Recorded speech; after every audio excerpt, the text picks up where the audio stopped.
Every self-taught guitarist makes these 5 huge mistakes. They ruin every area of your guitar playing, wrecking your timing, killing your tone, and stalling your progress. Over the past 20 plus years, I've helped hundreds of students transform their playing, avoiding these pitfalls, saving them years of frustration. So in this video, I will reveal the 5 mistakes, why they're slowing you down, and the simple steps to fix each one so you can start making faster progress on the guitar. And at the end, I'll debunk a myth that everyone believes is a huge mistake, when actually it's not. The first mistake is rarely mentioned, but it's one of the biggest reasons your playing can just fall apart. At my first few gigs, every weak spot in my playing was exposed. Timing, tone, and technique. And when I first recorded in the studio, I completely fell apart, trying to follow to a click track. It was brutal, and it took me years to fix. But why? Imagine a professional athlete who only trains inside a temperature-controlled room.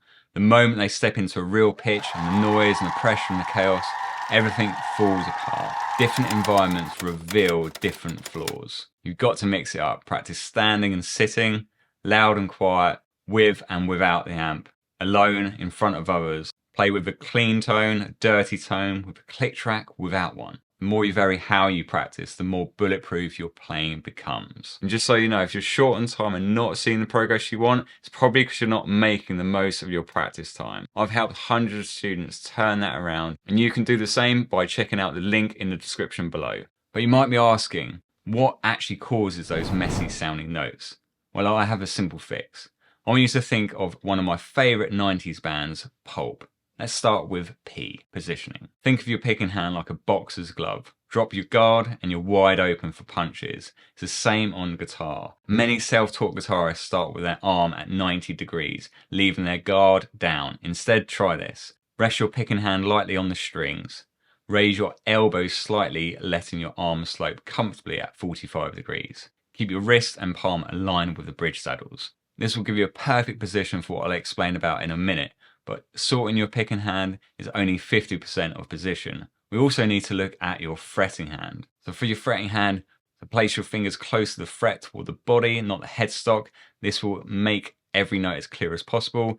And also keep your thumb behind the neck for stretches, or gently wrap it over to mute the low E string when needed. U. Now your position is solid, one of the biggest problems I had early on, especially playing live, was random buzzing, extra notes ringing. I had no clue why. Then I realised something important. Turns out the noise wasn't coming from what I was playing, it was actually coming from what I wasn't playing. It's vital to have command of the instrument and mute all the unwanted noises. But how do we do that?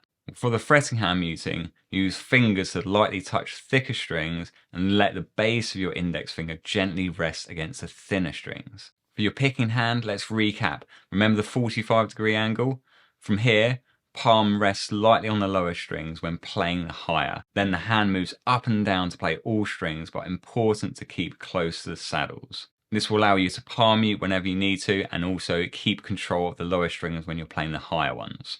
The next point is something I rarely hear people talk about, and honestly, it's one of the biggest differences between a beginner and an intermediate player. Think of your fingers like a seesaw. You know how on a seesaw when one side goes down and the other one comes up at the same time? That's what we want with our fingers, except keep your bum on the seat. No flying off the strings too early. So let me show you what I mean. If your fingers leave the strings too quickly, you'll get that plinky plonky sound. But if you focus on one note length and your fingers move like a seesaw, one pressing down as the other one lifts off, you get this smooth connected sound. It's a small change that can make your playing instantly better, but even if you're doing all of this, there's still one final thing that many self-taught guitarists are unaware of that ruins their playing. After gigging every week for years, gigs felt harder as time went on and my playing suffered. I felt pain in my hands and really worried about it. I then had a gig soon after and I played my absolute best and everything felt great. I couldn't understand how or why. Then I realised it was something simple and I could repeat this. This was a game changer. So try this now. Gently place your finger on the string, but don't push down. Start picking the string lightly where you'll get this muted sound, and then start slowly pressing down until the note sounds clear. But stop right there, that's all the pressure you need. Anything more just adds unnecessary tension, making everything harder. And you can make everything sound out of tune. Now look what happens when I over push. Yeah, goes out of tune. Doesn't sound great, but we need to apply this to the picking hand. So for the picking hand, holding the plectrum too tight will just cause discomfort.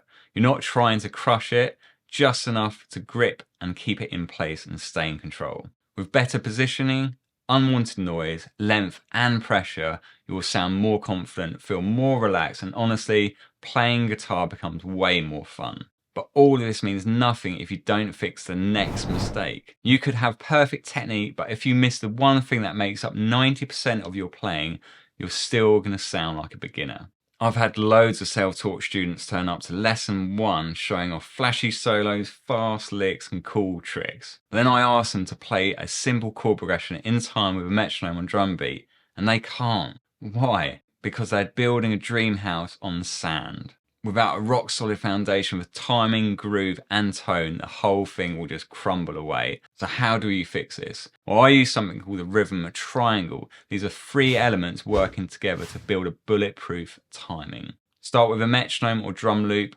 listen, practice counting along. 1, 2, 3, 4.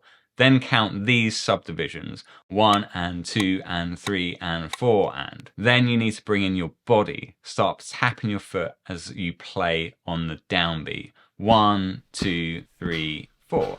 This connects your body to the rhythm, and add in your vocal count, but your foot should only tap on the main beat. 1 and 2 and 3 and 4 and. Then the next step, we need to build on the internal clock. You can do whatever you want, chords, single notes, but the main goal is to have your foot tapping along to the click, play along with the instrument. Eventually you can take the click or drum loop away and you solely rely on your internal clock, which will give you a solid, natural groove. But even with a solid foundation of timing and technique, if we don't sort out the next mistake, you won't be a complete player. So let me ask you a quick question. Which of these 3 players sound more like you? The player, you spend all your time learning and playing songs.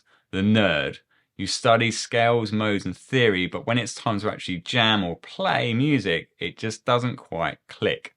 The noodler, you play the same riffs and licks over and just noodle around whenever you get a chance. If you recognise yourself in all 3 of these, well, congratulations, you're already ahead of most self-taught guitarists, who usually fall into just one of these traps. But here's the catch, focusing too much on only one area holds you back. Whenever you're stuck playing the same stuff on repeat, overloading on theory, or just jamming through songs without any real growth, you're dealing with the same root issue, an unbalanced practice routine. All you need to do is divide your time into what I call the 3 S's. Do 50% songs, 30% single notes, scales, riffs, or basic technique stuff, and 20% skills, theory, ear training, or fretboard knowledge. And I would suggest just working on something that you're actually struggling with at the moment and just focus on one thing from each category. Now, even a perfect practice plan could end up being a waste of time, so I want to answer what I promised at the start, which is to debunk the biggest myth self-taught guitarists are making. Are tabs the worst thing you can use, and is ear the best way to learn music? But first, let me ask you this.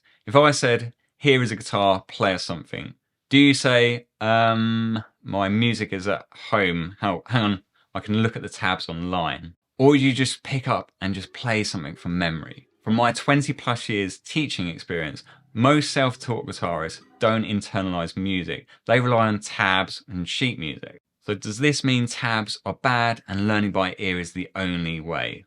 Well, not really. Tabs can be really helpful, especially for beginners. You still have to use your ears to actually check if what you're playing sounds right and if the rhythm is correct. I think it's best to start with the easiest, most fun way possible and then gradually build up your ear skills as you go. So that's debunk that myth. But how do we internalize music more quickly, no matter if we're learning by tabs or by ear? So here's what I would suggest. Your goal is to get your eyes off the page as soon as possible. So day 1, learn part of the song using tabs or ear. Day 2, without looking at any music, pick up your guitar and try to play from memory what you learnt the day before. Then learn a bit more. Day 3, play from memory what you learnt yesterday and learn a bit more. And then we just repeat this cycle. This forces you to use your memory part of the brain. Now, even though you know the 5 biggest mistakes holding most guitarists back, there are still things that could be slowing your progress and ruining your sound without you even realizing. So watch this video next where I break down 27 years of guitar advice in just 20 minutes. It's everything I wish I knew when I first started, and it would have saved me years of frustration.